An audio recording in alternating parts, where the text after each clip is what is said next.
ஸ்ரீலங்கா நாடாளுமன்ற சபாநாயகராக நியமிக்கப்பட்டிருந்த அசோக ரன்வெல்ல போலி கல்விச் சான்றிதழ்களை பயன்படுத்தியதாக எழுந்த குற்றச்சாட்டுகளுக்கு மத்தியில் பதவி விலகியிருந்தார். இந்த நிலையில் கலாநிதி பட்டம் தொடர்பான சர்ச்சையானது வினோதமான திருப்பத்தை ஏற்படுத்தியுள்ளதாக கொழும்பை மையமாக கொண்ட ஆங்கில ஊடகம் ஒன்று செய்தி வெளியிட்டுள்ளது. ஐபிசி தமிழின் களம் நிகழ்ச்சியில் பங்கேற்று கருத்து வெளியிட்ட இளங்குமரன் அசோக ரன்வெல்ல ஜப்பானில் மருத்துவ பட்டத்தை பெற்றதாக கூறியிருந்தார். ஆனால் இந்த 76 ஆண்டுகளாக பல சிக்கல்களை உருவாக்கி வைத்து சென்றிருக்கிறார் மக்களுக்கிடையில். பல மிக நீண்ட காலமாக இந்த 76 வருட ஆட்சி பிழை என்று கூறித்தான் வந்தோம். நாங்கள் என்ன விடயத்தை மாற்றி இருக்கின்றோம் என்ற கேள்வி. நாடாளுமன்ற அமர்வுகள் மிகவும் மோசமானதாக இருக்கின்றது. தேவையற்ற குற்றச்சாட்டுகள் முன்வைக்கப்படுகின்றது. அங்கு ஆரோக்கியமான விவாதங்கள் இல்லை. இவ்வாறான விடயங்களை எல்லாம் நீங்கள் கடந்த காலத்தில் குறிப்பிட்டிருந்தீர்கள். தற்பொழுது யார் என்ன பட்டம் படித்தார்? இது நாட்டு மக்களுக்கு தேவையா? டாக்டர் பட்டம் போலியா, போலி இல்லையா?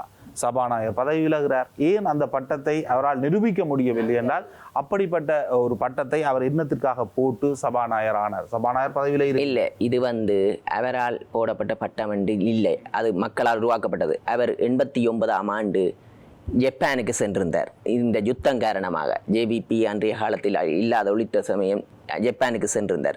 அவரது குடும்பம், ஃபேமிலி எல்லாமே டாக்டர் மருத்துவர்கள். ஜப்பானில் அவரும் மருத்துவர் படித்திருக்கிறார். பட்டத்தை பெற்றிருக்கிறார். 94ஆம் ஆண்டு பட்டம் நிறைவு செய்திருக்கிறார். 94க்கு பிறகு அவர் அங்கே இருந்து பட்டத்தை பெற்றுவிட்டு அப்படியே வந்துவிட்டார். அன்றைய காலத்தில் டிஜிட்டல் தொழில்நுட்பம் இல்லை, பதிவில்லை. அவற்றை பிள்ளைகள் ஜப்பானில் இருக்கிறார். அப்போ அவர் பிள்ளைகளுக்கு கூட அந்த தரச்சான்றிதழை பெறுவதற்கு அவர் விண்ணப்பித்திருந்தார். விண்ணப்பித்த சமயம் அவர்கள் யூனிவர்சிட்டியாக சொல்லி நீங்கள் நேரடியாக வர வேண்டிய தேவை இருக்குது. ஏனென்றால் தொழில்நுட்பம் இல்லாத காலத்தால் இது உடனடியாக தர முடியாது. 2005க்கு பிறகுதான் தொழில்நுட்பத்தை டிஜிட்டல் ஆக்கியிருக்கணும் அந்த சர்டிஃபிகேட்டில். அதன் காரணம் அவங்கள படித்ததுக்கான அத்தாட்சி பத்திரங்கள், இதுகள், ரிசீட்டுகளுடன் அங்கே வருங்க. இப்போ ஜப்பான் சென்றிருக்கிறார். அங்கே அதை பெற்றுவிட்டு வருவார். இது எங்களுக்கு தெரியும். சபாநாயகர் பதவியை வகிப்பதற்கு மருத்துவ பட்டம் படிப்பு தேவையில்லை, எந்த பட்ட படிப்பு தேவையில்லை. சான்றிதழ் இல்லாமல் அந்த பட்டத்தை போட்டா தவறா சரியா?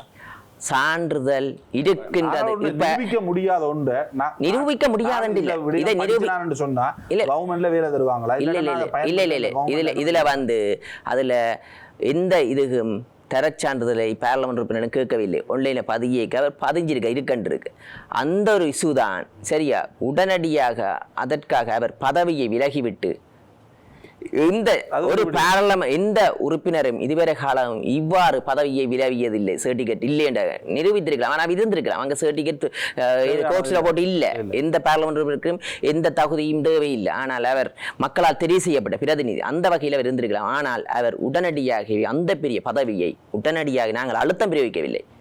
அவர் தான் விட்ட பிழை சர்டிபிகேட் எல்லாம் போட்டு ஒத்துக்கொண்டு உடனடியாக பதவியை விலகி சென்று இன்று இன்றைக்கு பதவி இல்லாமல் லீவை கொடுத்துட்டு போயிருக்கலாம். அவ்வாறு இல்லாமல் அவர் ரிசைன் பண்ணி போட்டு இனி சாதாரண இந்த பெரிய சபா மிகப்பெரிய அழுத்தம் எதிர்கட்சிகளால் உருவானது. மிகப்பெரிய பேசுபொருள் சமூக வலைத்தளங்களில் உருவானது. அது ஜேவிபி அரசாங்கம் அல்லது தேசிய மக்கள் சக்தியினுடைய அரசாங்கம் மீதான அவநம்பிக்கையை மிகப்பெரிய அளவில் கொண்டு செல்லும் என்பதற்காக இந்த முயற்சி எடுக்கப்பட்டிருக்கலாம். இல்லை, என்னை பொறுத்தவரைக்கும் தெரியும். நான் தப்பு செய்தாலும் அடுத்த நிமிஷம் நமது கட்சி நடவடிக்கை எடுக்கும். ஆனால் நானும் அவ்வாறு தப்பு செய்வேன் என்றால் அது கட்சி நடவடிக்கை எடுக்கும். அதற்கான அழுத்தங்கள் கட்சியிடம் இருக்கு. ஏனென்றால் கட்சி சுத்தமான கட்சி. இந்த பதவிக்காக ஒரு குறுகிய காலத்திலேயே சபாநாயகர் பதவியை விலகிட்டு செல்வதென்றது லேசுப்பட்ட. ஆனால் நாடாளுமன்ற அமர்வுகளில் இடம்பெறுகின்ற விவாதங்கள் என்பது ஏற்றுக்கொள்ளக்கூடிய ஒன்றாக இருக்கின்றதா? பழைய நாடாளுமன்ற முறைமைதான் தற்பொழுதும் தொடர்கின்றது. நாடாளுமன்றத்தில் மக்களுக்கான திட்டங்கள் ஆரோக்கியமான முறையில் விவாதிக்கப்படவில்லை.